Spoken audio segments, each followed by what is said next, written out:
spent the last 20 days focusing on other active protests, such as the occupation of banks, which have engaged in illegal actions to foreclose on homes, and an event designed to let the people of our city meet the occupation.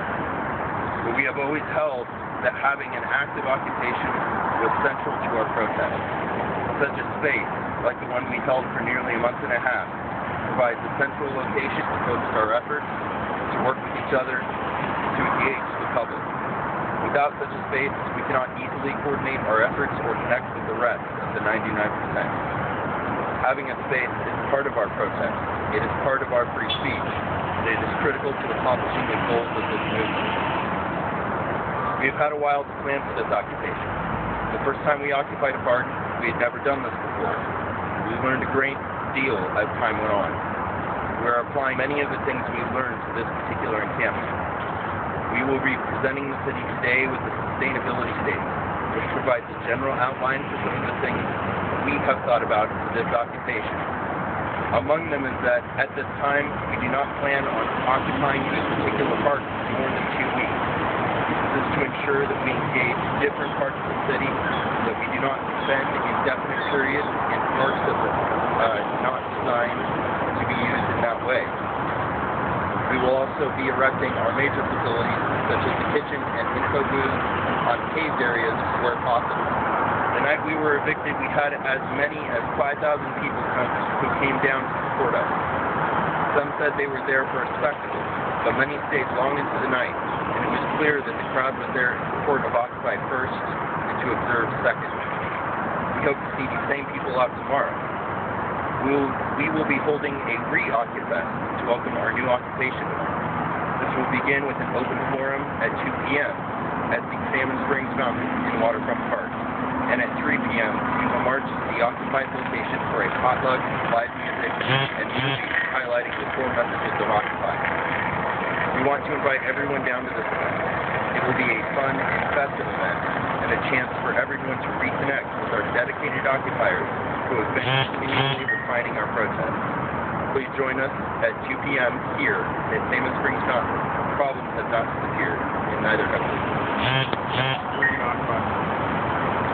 That hasn't been decided. It will not be decided until approximately 3 p.m. At this thing, you're going to hold a GA and where you go, or are you just going to decide it then? No. The location to occupy is something that will be decided by a different group, and we will be notified of it here. These will be all outdoor places? I don't know that. So the sustainability study you're giving the city, what does that entail? Are you including any information about living locations like that study? Sustainability statement we are giving to the mayor's office later today includes very general statements about what our intentions are in occupying, how we plan on conducting the encampment.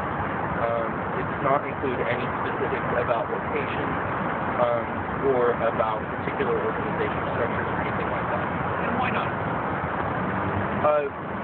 Well, firstly, we have to have room to evolve. We have to have room to change things as we recognize things that need to be changed. But second of all, those are details that are not required for the mayor's office to open a dialogue. Because if you're afraid that the police won't let it happen, like they did last weekend, they given some of the park owners trying to occupy the park block. Well, we've had a couple of events over the last 20 days where we went to the park and we set up tables, we set up tents, or anything like that.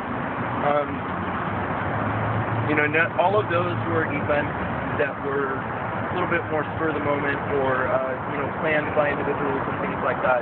This is the reoccupation that has actually been approved by the General Assembly. Do you anticipate the city is going to allow you to do this? I honestly can't speculate on that. I hope that they do. That's part of what the sustainability statement is about, is to make sure that the mayor's office is making decisions for us. And to try and address some of the things that they have expressed. There is communication with the mayor's office before you talk to the media. You've already talked to them. No, we haven't talked to the mayor's office at all. shortly after the eviction, there was a press conference where our liaison team disbanded. Our liaison team is still disbanded. We're not going to the mayor's office to open, a new liaison team with them or anything like that. We are simply there to drop off our statements and make sure the same goes. No. During the first occupation, the mayor often said that policing themselves was something that had to be done more to keep people out, I guess, than maybe just there for free food or whatever. Have you guys, do you think you can address that? Have a better way of keeping people out and like not necessarily associate with your movement?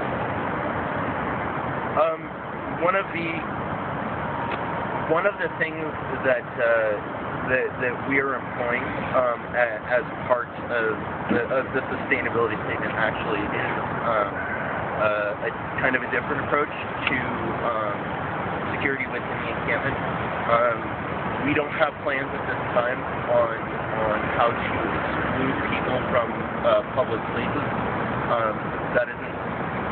That was something that we always felt a little bit uncomfortable about having citizens of the city trying to exclude other people from a location that is a public park.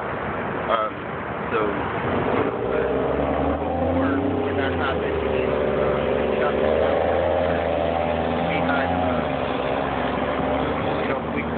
we had people from our people safety team or people that were just in the park that approached officers who were always on the guard.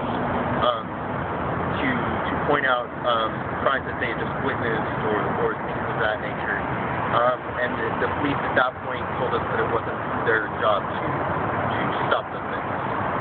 That's not what they were there for. I'm hoping that the police are a little bit more responsive to those sorts of things this time around. But what we're planning on employing this time is something that was employed by Gandhi called the idea of Shanti, which is, that means peace army. And the idea behind it is that anytime, it's like calling 911. Anytime somebody shouts Shanti, anybody that hears that call is supposed to go and find out what the problem is. So it's supposed to be a way to call everybody within earshot to come and address it. And so will people be removed if they're just constantly on the street? Are you going to try to do that yourself? Well, again, we can't, if we attempt to remove somebody from the space without the support of the police or the mayor's office, then we'll be committing assault. So, no, I don't believe we plan on physically removing people from the space. You said you're only going to be in the park for 2 weeks at a time, is that right? How huge? I know for a lot of people, their problems with Captain Park cause a lot of damage. You guarantee that you'll only be in these parks for just 2 weeks at a time? Well, this action, like I said, has been approved by the General Assembly. The way that we make decisions, ultimately the decision can be changed, but right now I don't have any indication that we're going to rush that differently. I do believe that right now we're going to hold to that. Every 2 weeks we're going to look at a new location, somewhere that allows us to connect with people who we haven't seen before, with a different part of the city.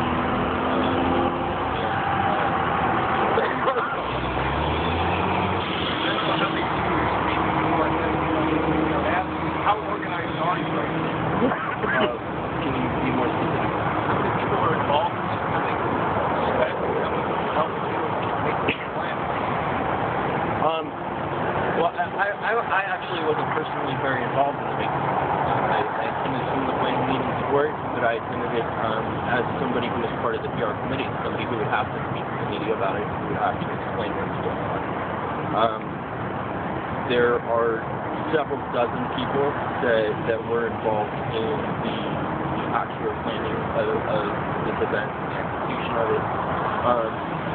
As for the amount of people that would be there, we're probably looking at 200 to 300 occupiers, and whoever comes out to support us on that day as well. You say you got 200 to 300 people that stand ready to occupy this park tomorrow. I don't know if all of them have time, and I don't know how many of them are going to set up. I know that all of them are part of the, have been part of Occupy Portland and have been participating in our various protest events. You know where you're going. I need to we're actually happening. Sorry. You don't know where you're going to occupy yet, and how do you account for some of the sanitation issues that cropped up over here? There actually were like rules and passes. You don't know what part you're going to, what you can do. How does that work? I don't see how that's the solution.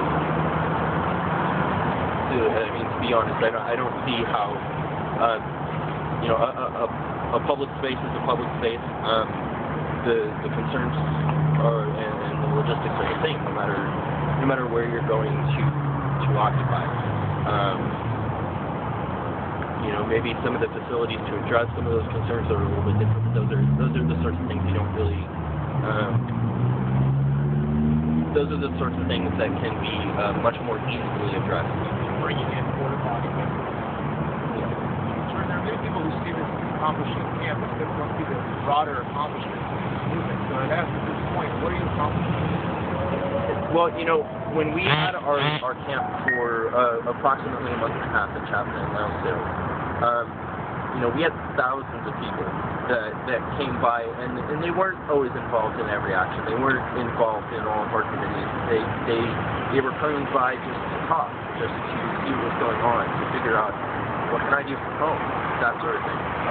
We have still been around. We have been doing quite a lot. N17 was an event that obviously a lot of people participated in, and that received a lot of attention for a variety of reasons. But having a central space like that allows makes it much easier for us to do things like collect donations. Right now, our kitchen is down to beef, right? Nothing else. And that's primarily because we don't have any place for people to come and drop off food. We had people continually coming down to drop off food, when we had a central location for that. But without a central location, a lot of people don't know where their starting point is to engage. There's a lot of people that want to engage, and having that central location is really critical for us, organizing with each other, and accomplishing a lot of the things that we want to do. Do you have a backup plan if the city does not allow you to occupy overnight? Are there backup plans? Yes. Any thought about the expense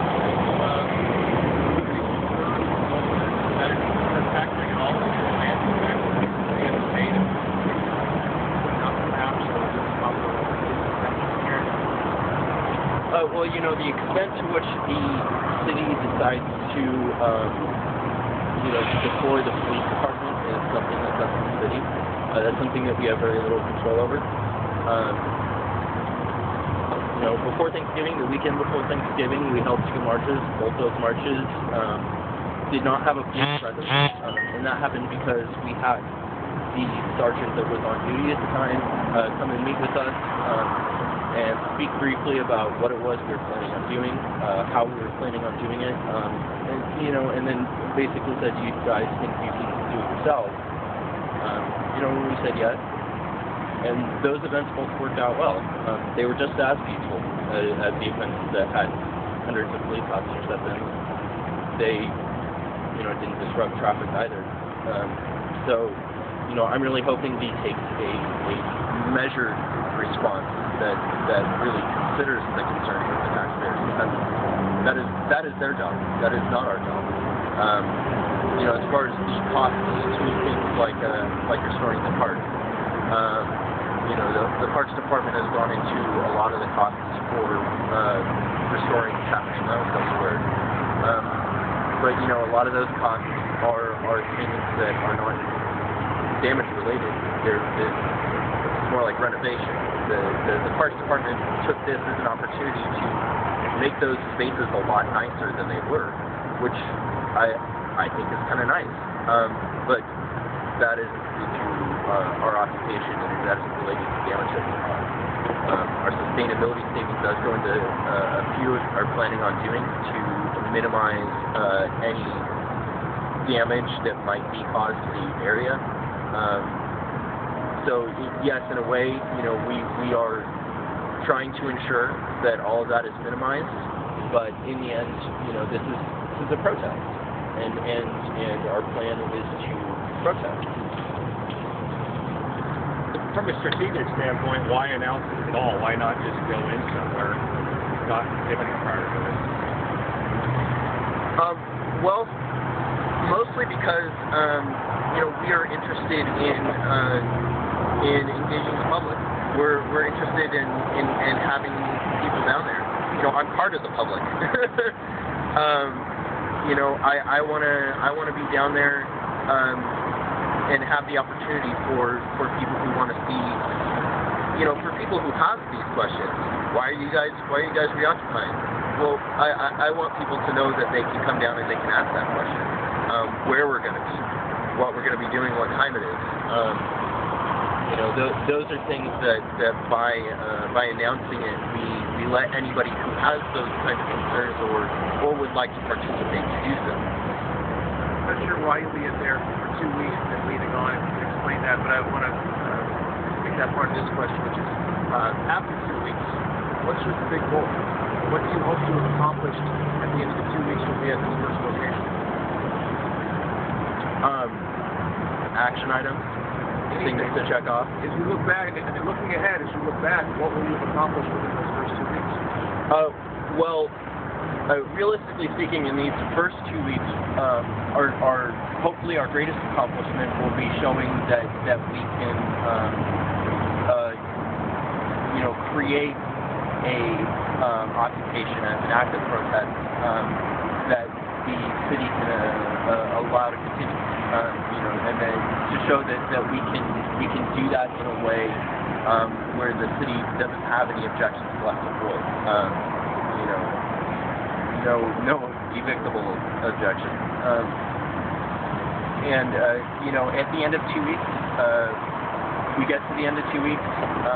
You know, and we've had that space, and we have hopefully built a better relationship that mends some of the bridges that the city burned. On to the next location. Yes, absolutely. Any other questions? You can post that online. The statement where it says, Sam, how are you going to get it? Gonna walk to City Hall.